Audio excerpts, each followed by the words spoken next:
What's up, YouTube? What's up, YouTube? It's your boy back with another one. Guys, in today's video, we want to talk about South Africa's immigration headache, mainly focusing on the Nigerian and the Zimbabwean immigrants. But to be honest and to be fair, we're only going to be focusing on the problem areas that are perceived to be done and perpetrated by these two immigration or immigrant groups into South Africa. Let me know what you think about this topic in the comment section below. Don't forget to like, comment, share, and subscribe to the channel. You know, we family, right? Holla. Okay, people, let's get into this. Please don't mind the wind. It's very windy in Cape Town, so can't avoid it, can't help it, right? Just gotta push through it. You gotta do what you gotta do to get your product out there, right? That's it, part of the hustle. Okay, let's get into it. People, this issue that South Africa is facing, the immigration issue, right? So predominantly, we want to talk about the Nigerian immigrants and the Zimbabwean immigrants, right? Now, bear in mind, we're only focusing on the criminal elements of the Nigerian issue. And then we're going to focus on the criminal element, but more on the social activities of the Zimbabwean immigrants. Okay, so let's dissect the two. So let's start with the Nigerian problem. So, Nigeria. The Nigerians are known for three main things in South Africa, right?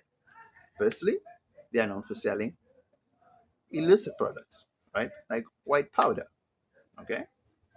Like I said, we're only focusing on the criminal elements of the Nigerians. Not all Nigerians are criminals. So we're only focusing on the criminal elements of the Nigerians. Okay, so like I said, first problem, they are allegedly known for selling white powder.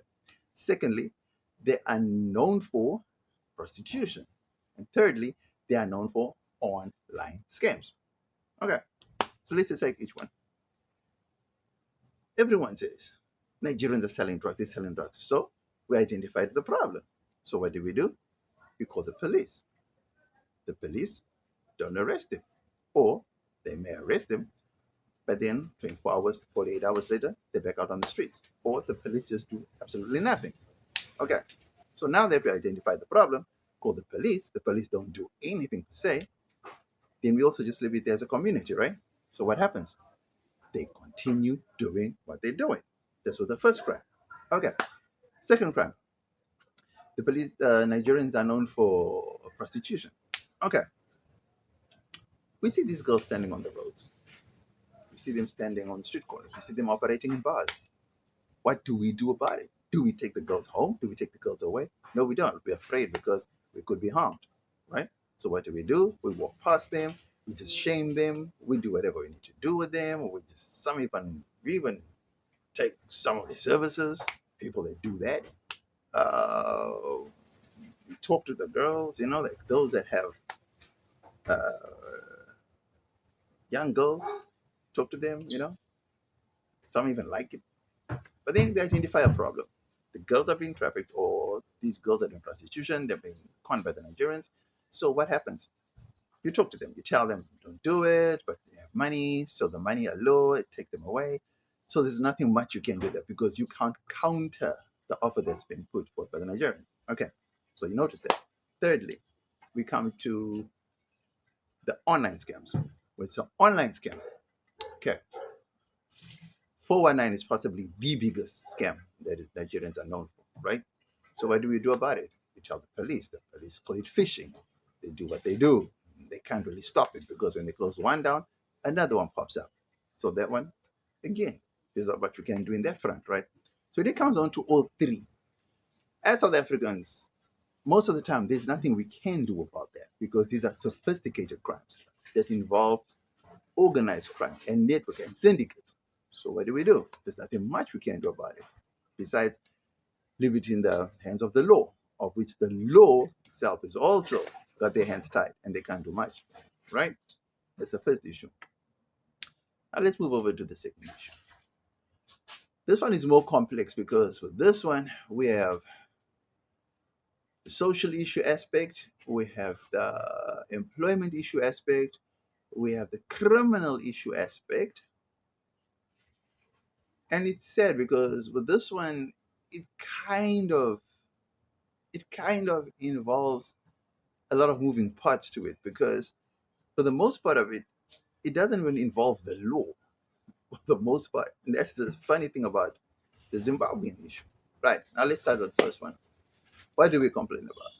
We complain that Zimbabweans are taking our jobs and they taking over the beds in the hospitals and they fill up our clinics. Okay, problem identified. What's the solution? We can stop it. We don't do anything to counteract what they're doing. So why don't we find out what they are doing? And then we do the exact same thing. Don't you think that if we beat them at their own game, then they won't have any game left? So, rule number one, how about they taking all the jobs? Oh, because they're accepting low wages. Cool. How about we accept those low wages as well instead of just sitting at home? No, we'd rather sit at home than accept those low wages. So that we do not have an argument to do it. Okay. Second, they're taking up all the beds in the hospitals. Okay, cool. What are they doing to get all those beds in the hospitals? That's what we need to find out. Of course, we don't even know what they're doing. So how are we going to counteract that? See what I'm saying? The third one is, what did I say? They're taking the low wages, all the hospitals, and they're taking all the jobs. We do not have an answer for that, right? We don't. We just sit and we complain because you can't report that to the police because it's not a crime, right? Then it comes to, I don't want to say, okay, with the crime issue, I can't really say much about it because I don't really know much about that aspect of it, you know, because anytime they see a black person doing a crime, it will just be alleged to be Zimbabweans, even though because it's from a distance they can't really tell, and our people don't do that, but you can't just assume people are just because they're black. It doesn't make sense, right? Okay, so people, now that we've identified these issues, right? What has this taught us? For me, I feel like as a country, as a nation, these type of incidences and activities and criminal and crime, it has awakened us to something that was totally foreign to us, that something we didn't know about. Because for a very long time, we've been living in our own bubble as South Africans. I don't want to lie, because even though we've been under apartheid for a long time and other African nations are looking at us like, we are being like treated like slaves, like down to nothing, our lives were pretty good. Things were cheap, infrastructure good. Um, we had everything, economics, economy was flying and functioning. We could just throw bread anyway, anyhow. I mean, Coke was like what, I don't know, 5 rand. A rand, 5 rand. I'm not talking just not so long ago. I mean, bread was like the Coke was like 3 rand, 5 rand. I mean, other countries, shoot, they don't know when last they drank a Coke. You understand what I'm saying? And I'm saying Coca Cola. Understand what I'm saying? Coca Cola. You know. So listen to me. When we complain that Zimbabweans are taking all the beds in the hospitals, we need to find out, are they reproducing at a high rate for them to take all the beds? Are they getting sick at a faster rate for them to take all the beds? So let us go and pretend to be sick. Let us go and reproduce as well. Let us go and pretend to be old and we just occupy the beds just for the sake of taking all the beds, if that's the case. If they're taking all the low paying jobs, let us take all the low paying jobs instead of just sitting at home. Let's turn it into an activity of some sort. Let's go and take all the low paying jobs, populate all the jobs with our people, if that's what would take to solve this issue. Because it doesn't make sense that we complain, but at the same time, we do nothing. Then we become the criminals by attacking people for simply doing what they need to do to survive. Now, we can say they need to go back home. Do we have the power to take them back home? Do you have a vehicle? Do you have a minibus taxi that you can load, I don't know how many Zimbabweans and Nigerians in it, and drive them across the border? Are you going to take that chance? Are you willing to do that job on a daily basis without pay? Are you willing to do that? No. So why are we complaining if we are not being proactive in combating this situation, in combating these illicit activities? Now, it's no use us just complaining if we're not going to be proactive in preventing or matching that energy. Understand? They're not complaining. They're coming in looking at loopholes and seeing the gap between them. So, unfortunately, the immigrants have seen loopholes in our societies and they've exploited those loopholes successfully. Look at the tuck shop situation, for example. They realized that we are a selfish nation.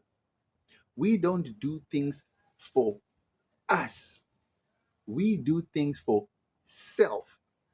That is why when you go to when you used to go to a South African tuck shop, right, you'll find prices, they competing with each other to see whose prices are more higher, trying to get the most profit, trying to milk. So that's when these Somalis came in and they were like, you know what? Let's all put our monies together and we all go to macro. We buy in bulk. We get 90% discount or whatever discount they get because they go there with about 100,000 rand, a million rand. Whereas we going to macro and we're going to buy to the value of 1,000, 2,000. What discount you going to get from that? You understand what I mean? So because they get those massive discounts because of putting their money together, they can then pass those discounts over to us. And that is why we preferred going to the Somalis. And that resulted in the death of the South African tuck shop economy. Now, what does that tell us? We need to stop thinking for our individual selves and we need to think as communities. That is the only way forward. So, if the Zimbabweans are getting up at 2 in the morning to go and fill up the queues in the hospitals and the clinics, we should get up at 1 o'clock. Don't you think? If we know that that place is looking for jobs, what do we need to do? We need to go and stand at that gate the night before, camp out there the night before, like 12 o'clock, 1 o'clock in the morning, because we know the Zimbabweans are going to be waiting there about 4:30, 5 o'clock in the morning. See what I'm saying? Being proactive is what helps you solve a situation that you are not happy with. But simply complaining is not going to do anything for us, right? That's the headache that I'm talking about. So, yes, we can report a crime to the police. That's being proactive. But if we see there's no result from the police end, what do? We go to phase two. We take matters into our own hands. But in doing so, we do not have to commit crimes. We do not have to become the criminals. You understand what I'm saying? They're selling drugs in our area. What do? The police are not doing anything. Let's come together as a community and drive them out. Are we willing to do that? No. You know why? We are from work. We are tired. We are from school. We are tired. We are not armed. They are armed. We don't want to get shot. We don't want to get hurt. Nobody wants to get hurt. But look what's happening in the communities. They are being destroyed. So, who do we blame? Okay, let's look at it in the international aspect, right? So, I know this is totally off topic, but I just want to just give an example, an extreme example of people that are fed up, right? Palestine was that big. Palestine is now like that big, right? The Palestinians, right, were fed up with that small little thingy there. You know what they did? They took matters in their own hands and they went and they took hostages and they got bombed until they couldn't even stand it no more. They took a risk. A year and a half almost. They're being bombed relentlessly, right? The world just stood by. They still stood their ground. Today, what's today? The 19th, today's the 20th, yeah. But on the 19th of January, guess what? All that pain, all that suffering, all that what? It's jubilation in the street. They stood their ground. They were supposed to be bombed into oblivion, driven off their land, but they stayed fast in the land. People died. Almost like 50,000 of them were killed, but they were not willing to move from their land. They land and they stayed on their land. Bombed or not, they remained steadfast in their beliefs. And that's what we lack. We lack that same drive and ambition and love for our land that we just feel, okay, you know what? If the police won't do it, if the army won't do it, we ain't gonna do it. We're not doing it. Nope. As long as I'm getting a good salary, a good job, I'm comfortable with me and my family, we're good. That's our ways, that's our philosophy, that's how we do things, that's how we handle business. And when other people come into our communities and they exploit the loopholes that we obviously neglect, then we want to complain that they are destroying us, and yet we are allowing them by leaving these loopholes open. Who's to blame? Us or them? Think about it. Let me know what you think about this topic in the comment section below. Don't forget to like, comment, share, and subscribe to the channel. You know we family, right? Holla. People, normally we have pros in these videos that I make, right? But in this video, there can be no pro. The only pro I can think of is these new crimes and social activities that we were never accustomed to. Now we know. So maybe in future we will know how to deal with them. But for now, there is no pros. But I just want to expand on one of the topics, the one on prostitution, or like some would say, which actually leads to um, human trafficking, right? Because most of the girls that are being lured into the prostitution are obviously taken from out of state to out of provinces, or they are brought in from other countries and stuff like that, right? And they normally blame the Nigerians for that, right? So let me say this, right? A lot of young girls today struggle because of finances and economic reasons and the lure of money. And most of them date these people, most of them are lied to, and most of them get conned for jobs and a whole lot of things. So much of that cannot be avoided, because to counter that, you need to provide an absolutely secure environment with money, house, clothes, all these fancy gadgets that these young girls aspire to have. So unless you can provide a countermeasure to that, they are going to continue being lured into that life of money, fame, glam, and everything that the Nigerians offer. So that's one thing that cannot be avoided. So on that note, I cannot entirely blame these Nigerian syndicates for doing what they're doing, but rather you can blame the individual little girls who are actually running after money. So it doesn't matter how much you talk to them, no matter how much you beat them up, no matter how much as a parent you want to discipline them, if they don't want to listen and they want to run after the money, that cannot be blamed on the Nigerians, but we have to blame the young girls involved in that situation. Enough said on that. So next we're going to get into the negatives, cons of this whole thing. You know how we do. Okay, people, the negatives of all these things that are happening in South Africa. Number one, the police inability to severely and to really crush these criminal syndicates. That's another big thing. Number two, the community's inactivity to actually crush and remove these syndicates from societies. Number three, the government and their policies for allowing any riffraff and anything that's wanting to come in to do as they please and get away scot-free. These are some, but I think there's more negatives, more cons that you can think of in the comment section below. Please let me know what you think about it. Let me know other cons that maybe I didn't bring up. Let me know other cons that you might even think that might even be positives instead of cons, because not every con is a con and not every positive is a positive. Let me know what you think about this topic in the comment section below. Like I said, don't forget to like, comment, share, and subscribe to the channel. You know we family, right? Holla.